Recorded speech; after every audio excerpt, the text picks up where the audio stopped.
Edhe gjatë ditës së sotme vijojnë problemet sa i takon furnizimit me energji elektrike për shumë familje në qarkun e Korçës, kryesisht në zonat rurale malore. Aktualisht janë rreth 1900 familje pa energji elektrike, ndërsa 5 fidera janë të stakuar për shkak të defekteve në rrjetin e shpërndarjes së energjisë elektrike.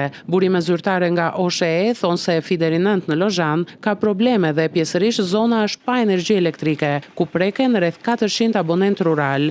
Jashtë funksionit janë 5 kabina në zonat Leshec dhe Mali Qopar, si dhe 3 abonent rural. Në fiderin 14 në Petrush, pa energji janë zonat Dardhas, Prenisht dhe Grunjas, ose rreth 400 abonent rural. Te fideri 20 në Pogradec, pa energji janë rreth 700 abonent urban, në zonat Garnizon, Goric dhe Gurore. Në fiderin Podgozhan, Gurikuq, pa energji janë zonat Bishnic, Joll, Tall dhe Lëng, ose rreth 100 abonent rural. Fideri Leskovik është i stakuar për shkak të defektit dhe preken 257 abonent rural në zonat Pod, Postenan, Peshtan, Gjirakar, Radov, Lashov, Vrëpsk, Radanj, Shalës dhe Gërmenj. Ekipet e OSHE-s janë në teren për riparimin e defekteve. Të gjithë fiderat që furnizojnë objekte me rëndësi të veçantë janë funksional.